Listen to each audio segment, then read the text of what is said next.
Tadi kan ada 4. Baik, Assalamualaikum warahmatullahi wabarakatuh. Perkenalkan kali ini dari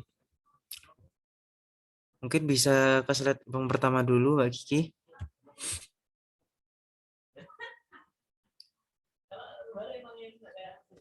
Baik, pada kali ini kelompok kita akan menjelaskan tentang fatwa Majelis Ulama di Indonesia dari Batul Masail Nahdlatul Ulama, Majelis Tahlim Muhammadiyah sampai ke Dewan Hizbah Persatuan Islam di Indonesia.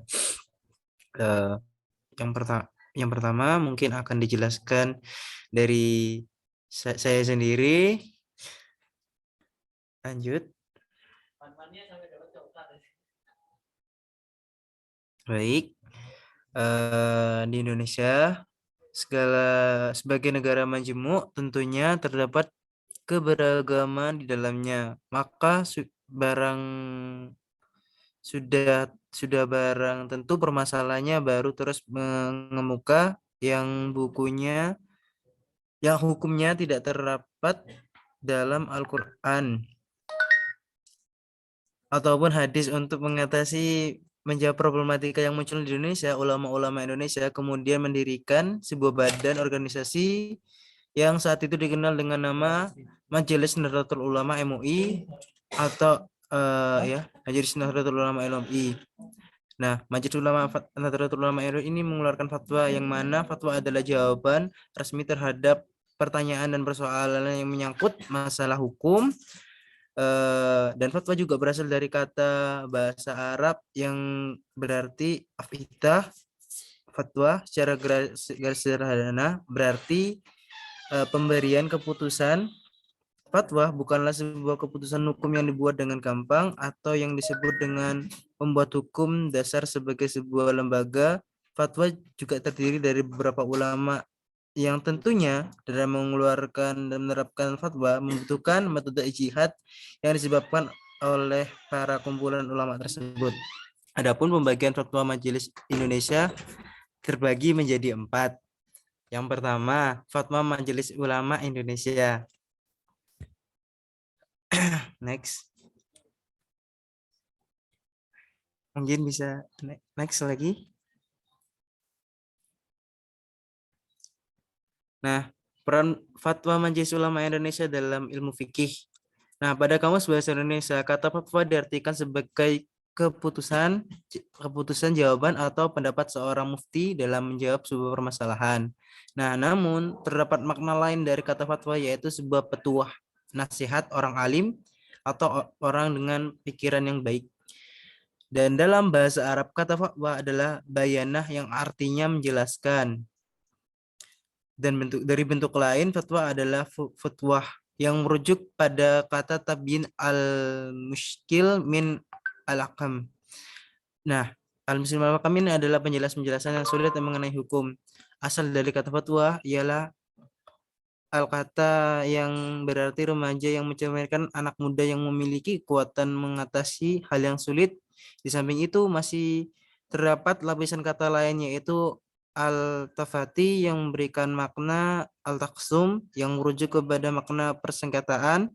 Adapun pengertian fatwa berdasarkan syariah yaitu menjelaskan syariah sebuah persoalan yang berfungsi sebagai jawaban atas suatu pertanyaan, baik secara individual maupun secara kolektif. Yang mana sementara itu para MUI dalam rumusan Munas pada Pendoman Dasar Pasal 4 yang berfungsi sebagai lembaga pengeluaran fatwa serta nasihat baik kepada institusional pemerintahan ataupun kepada umat Islam dalam hal yang berkenan dengan keagamaan serta kemasalahan berbangsa. Nah, memelihara persatuan umat sebagai sebuah institusi mempresentasikan umat Islam serta sebagai penghubung keharmonian antara umat beragama. Next.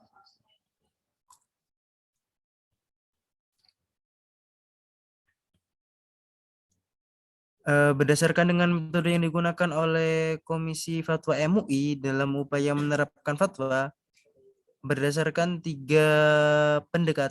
dibagi menjadi 3 pendekatan, yakni dengan pendekatan Naskoti yang mengikuti pendekatan kauli dan pendekatan manhaji. Yang dimaksud dengan pendekatan pertama, naskoli, merupakan pendekatan di dalam upaya dalam menetapkan fatwa yang berpegangan pada Al-Quran dan hadis, yang apabila masalahnya secara gemilang telah ada dalam Al-Quran dan hadis. Nah, pendekatan naskoli ini yang digunakan oleh MUI, istilah lain juga disebut dengan pendekatan bayani. Hal ini sebagaimana terdapat dalam disertai yang ditulis oleh Muhammad Khalil Nafis. Namun perkataan naskoli ini digunakan oleh lembaga fatwa MUI ini hanya sebatas pada pertentangan dalil Al-Quran dan hadis yang sahih tanpa menjelaskan petunjuk di dalamnya. Yang mana masalah yang dikaji menurut penulis MUI yang menggunakan pendekatan ini hanya melihat pada teks ayat yang melakukan pengkajian yang mendalam terhadap petunjuk dari ayat itu sendiri. Dengan kata lain, pendekatan naskoti ini sangat berbeda dengan pendekatan bayani, sebagaimana yang telah dilakukan oleh para ulama dalam mengkaji sebuah teks ayat terdapat Al-Quran. Selain komparatif fatwa MUI, pendekatan semacam ini juga digunakan oleh Majelis Tahrir Muhammadiyah dalam menerapkan fatwa. Majelis Tahrir Muhammadiyah memprioritaskan Al-Quran dan hadis sahih sebagai sumber primer utama yang beriktikadnya hanya saja Majelis Tahrir Muhammadiyah dalam memperlakukan teks Al-Quran dan hadis berbeda dengan Komisi Fatwa MUI. Majelis MUI Bayani benar-benar mengakui teks Al-Quran hadis dengan memakai pendekatan bayani, termasuk yakni ijtihad yang terhadap nas mujmal, baik karena masih tidak ada maknanya ataupun pada lafaz tertentu bermakna dua ganda, mustarak, mustabin, mustihtafar. Sebagai inilah menjadi perbedaan antara Muhammadiyah dan MUI, hanya berbaku pada pertentangan Al-Quran dan hadis. Next. Dalam menciptakan fatwa Komisi Fatwa MUI tidak konsisten dalam kegiatan pendekatan sebagaimana yang telah penulis sebutkan di dalam. Secara prosedur, seharusnya Komisi Fatwa MUI sebelum menetapkan fatwanya mula-mula harus melihat nas Al-Quran dan hadis yang soleh. Kemudian qaul ulama, dan setelah itu barulah pendekatan manhaji digunakan. Namun terkadang Komisi Fatwa MUI langsung menggunakan pendekatan terakhir manhaji dalam menetapkan fatwanya tanpa memperhatikan kedua pendekatan yang ada di atasnya. Namun qaul ulama tersebut Komisi Fatwa MUI tidak dicantumkan, meskipun setelah beberapa waktu kemudian setelah fatwa ditetapkan oleh MUI barulah qaul ulama tersebut mencantumkan dalam keputusannya. Fatwa ketidakkonsistenan Komisi Fatwa MUI dalam menggunakan ketiga pendekatan tersebut atas disebabkan oleh situasi dan kondisi fatwa tersebut yang dikeluarkan. Mungkin selanjutnya akan dijelaskan dari saudara Kiki. Waktu dan tempat dipersilahkan.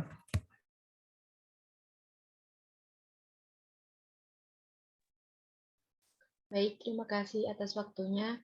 Untuk selanjutnya adalah peran Bahsul Masail Nahdlatul Ulama dalam ilmu fikih.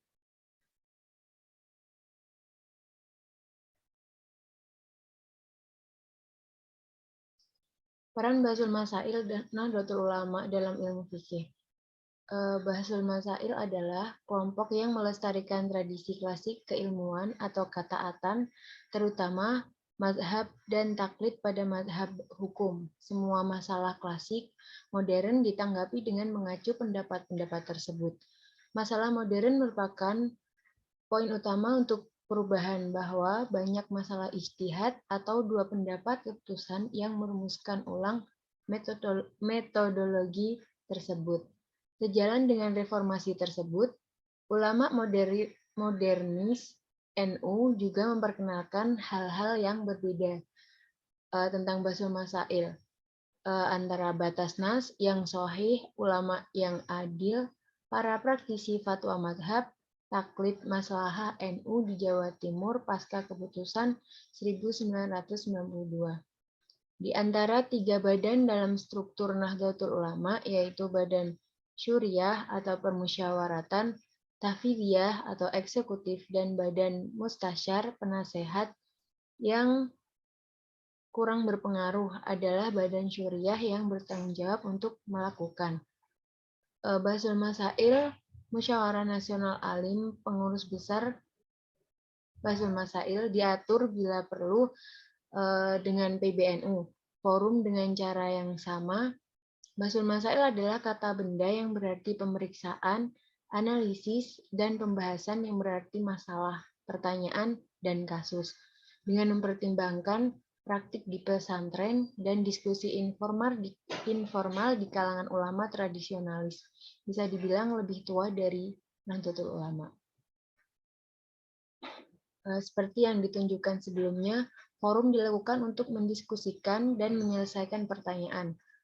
Dengan metode ijtihad, Bahasul Masail di atas berbeda dengan metode penetapan hukum yang digunakan oleh Majelis Tarjih Muhammadiyah. Majelis Tarjih dengan sifat progresif, dinamis, dengan orientasi tajdidnya menetapkan sumber ajaran Islam adalah Al-Quran dan As-Sunnah. Al-Maqbulah yang dapat diterima sebagai dalil hukum. Pemahaman terhadap kedua sumber tersebut dilakukan secara konferensif integralistik, baik dengan pendekatan tekstual maupun kontekstual. Peran akal dalam memahami teks Al-Quran dan As-Sunnah dapat diterima, tetapi jika bertentangan dengan zahir nas, diupayakan penyelesaiannya dengan takwil.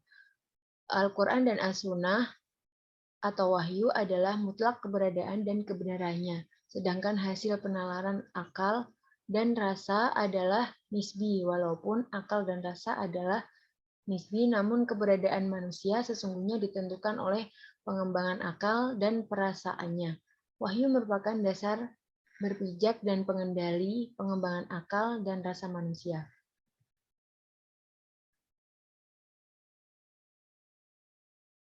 Untuk selanjutnya, peran Majelis Tarjih Muhammadiyah dalam ilmu fikih. Majelis Tarjih dan Tajdid sendiri lahir dari gagasan salah seorang tokoh Muhammadiyah yang juga menjadi salah satu tempat serangkai dalam perjuangan kemerdekaan bersama Soekarno, Hatta, dan Ki Hajar Dewantara, yaitu Kiai Haji Mas Mansur. Kiai Haji Mas Mansur melihat perlunya Muhammadiyah memiliki lembaga yang menangani bidang agama untuk menyelesaikan pertikaian pemahaman agama di kalangan warga Muhammadiyah. Majelis Tarjih berdiri pada Kongres Muhammadiyah 17 tahun 1928 di Pekalongan. Nama Majelis Tarjih sempat mengalami beberapa perubahan, yaitu Majelis Tarjih dan Pengembangan Pemikiran Islam atau MTPPI pada Muktamar ke-43 di Banda Aceh tahun 1945 dan berubah lagi menjadi Majelis Tarjih dan Tajdid pada Muktamar ke-45 di Malang tahun 2005. Pengembangan fikih yang moderat tidak dapat dilepaskan dari aspek metodologis, yaitu metode untuk istinbat hukum. Tanpa metode istinbat yang memadai akan sulit dirumuskan sebagai hukum yang sejalan dengan perkembangan zaman dan kontekstual.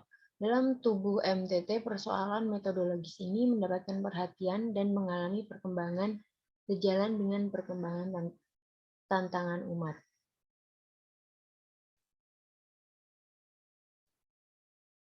Acuan metodologis MTT dalam menjawab berbagai persoalan hukum Islam adalah manhaj tarjih. Manhaj tarjih tersebut dapat ditemukan dalam himpunan putusan tarjih maupun hasil munas tarjih. Himpunan putusan tarjih sebagai produk resmi Majelis Tarjih Muhammadiyah mengandung berbagai fatwa hukum, sekaligus manhaj untuk melakukan tarjih. Awalnya, bahasan usul fikih di Himpunan Putusan Tarjih ini lebih menekankan kepada aspek pemahaman hadis, yaitu posisi hadis mauquf, posisi hadis mursal tabi'i dan sahabi, posisi hadis dhaif yang saling menguatkan, persoalan jar dan tadlis, dan pemahaman sahabat terhadap hadis mustarak. Manhaj tarjih dalam Himpunan putusan tarjih ini menekankan tentang bagaimana penerimaan hadis dan pemahaman hadis oleh sahabat. Dalam konteks itu, manhaj tarjih seolah menempatkan majelis tarjih dalam asas pemikiran ahlu al-hadis. Namun, sebenarnya penekanan terhadap aspek pemahaman hadis lahir dari upaya untuk mengakses langsung sumber-sumber hukum Islam, khususnya hadis. Persoalan-persoalan hadis di atas menjadi pembahasan dalam kitab-kitab usul fikih. Pembahasan mengenai hadis mursal dan sifat rawi telah menjadi bagian yang tidak terpisahkan dalam usul fikih klasik. Pendekatan ini kemudian menjadi model utama majelis tarjih dalam menjawab masalah-masalah hukum umat Islam. Respon umat Islam terhadap realitas-realitas sosial, politik, maupun kebudayaan tersebut ditentukan oleh penafsiran terhadap ajaran agama. Secara spesifik, penafsiran terhadap ajaran agama yang terkait dengan perilaku dan tindakan manusia tercakup dalam fikih. Kekerasan berbasis agama yang sebagian lahir dari pemahaman fikih muncul dari logika keterancaman Islam dan keabsahan membela diri terhadap apa yang didefinisikan sebagai ancaman terhadap agama yang dihasilkan melalui istinbat hukum Islam. Hal itulah yang diungkapkan oleh Muhammad Imaroh ketika ia membela fundamentalisme agama Islam. Ia berpendapat bahwa apa yang disebut sebagai fundamentalisme agama oleh orang Barat tidak lebih sebagai para ulama yang melakukan istinbat hukum, sebagaimana layaknya ulama yang lain. Hal itu menunjukkan bahwa fikih bisa memberikan kontribusi bagi pemahaman agama yang radikal, yang kontraproduktif dengan upaya untuk penciptaan kehidupan sosial yang damai dan rukun. Dalam memecahkan suatu permasalahan hukum, majelis tarjih menggunakan metode bayani atau semantik, yaitu metode yang menggunakan pendekatan kebahasaan, taklili atau rasionalitik, yaitu metode penetapan hukum menggunakan pendekatan penalaran dan istislahi filosofis, yaitu metode penetapan hukum dengan menggunakan pendekatan kemaslahatan. Sedangkan pendekatan ijtihad yang digunakan dalam menetapkan hukum-hukum ijtihadiyah adalah satu at-tafsir al-ijtima'i al-mu'asir, yang kedua at-tarihiyah atau historis, yang ketiga as-sosiologiyah atau sosiologi, dan 4 al-antropologiyah antropologis. Serta teknik ijtihad yang digunakan adalah 1 ijtima, 2 qiyas, 3 maslahi mursalah, dan 4 uruf.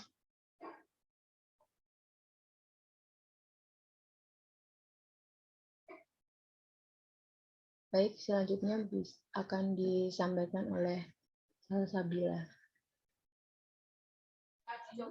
Baik, selanjutnya yaitu tentang peran Dewan Hizbah Persatuan Islam dalam ilmu fikih. Next.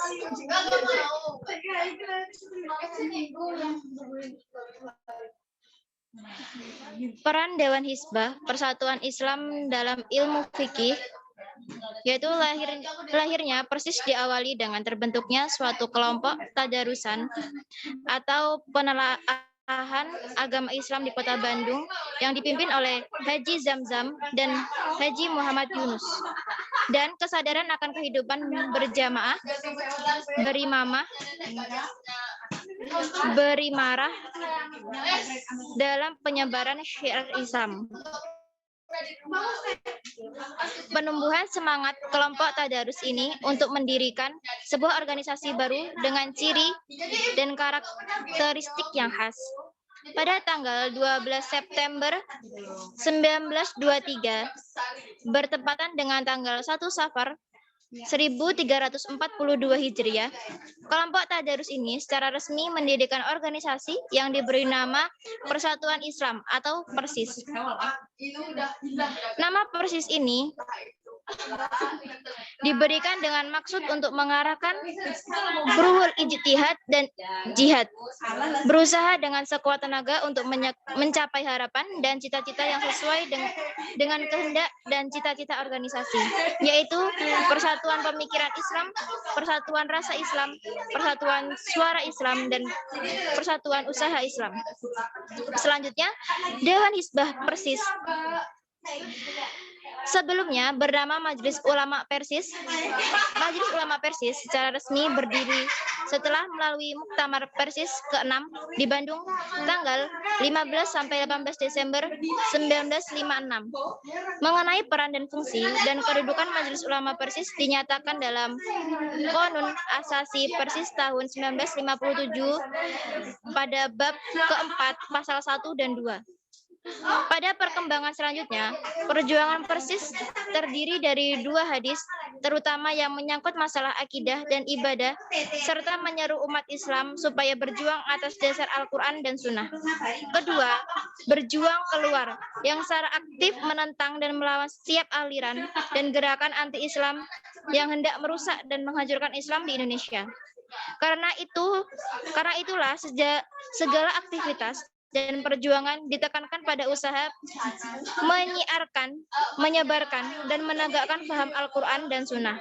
Next.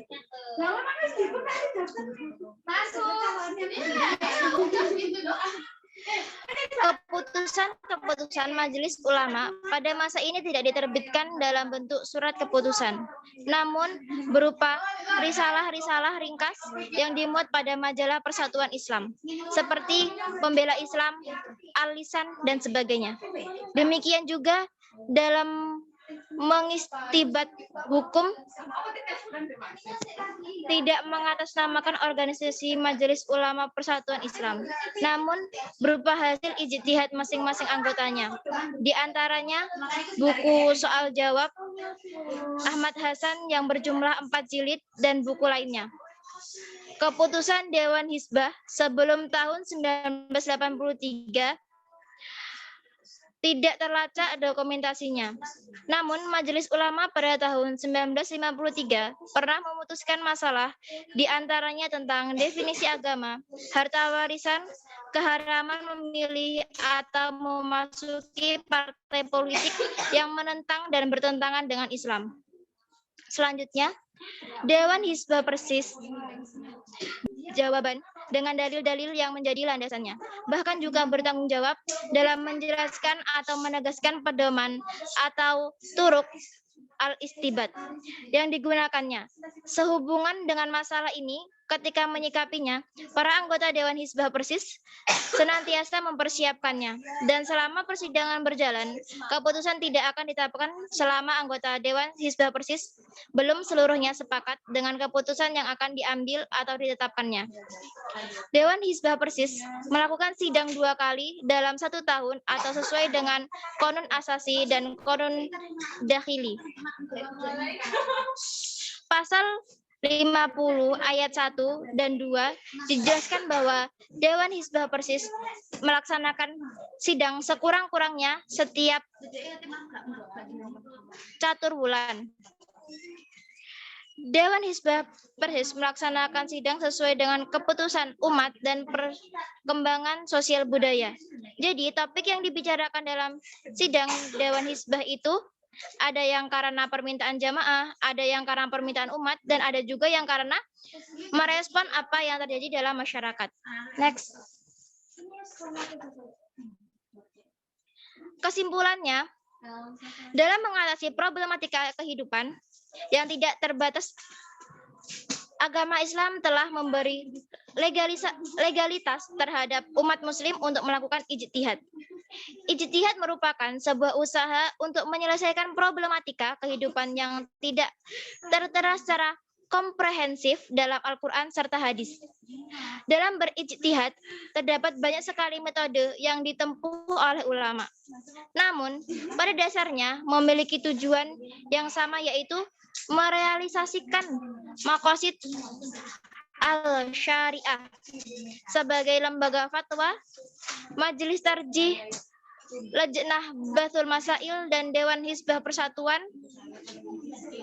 Islam dapat dikatakan sebagai lembaga fatwa yang sampai hari ini telah memberikan sumbangsih besar bagi perkembangan pemikiran hukum Islam di Indonesia. Meskipun sama-sama sebagai lembaga fatwa, namun memiliki perbedaan yang sangat mendasar dalam menentukan suatu hukum. Majelis Ulama Indonesia melalui 3 metode pendekatan. Majelis Tarjih terdiri di atas prinsip kembali kepada Al-Quran dan Hadis. Sementara Lajnah Bahsul Masail bersikukuh mempertahankan warisan pemikiran ulama klasik yang tertuang dalam literatur klasik. Sedangkan Dewan Hizbah Persatuan Islam menganut persis buku-buku ulama fikih. Perbedaan prinsip inilah yang seringkali berimplikasi kepada munculnya perbedaan fatwa yang keluar antara fatwa satu dengan yang lainnya.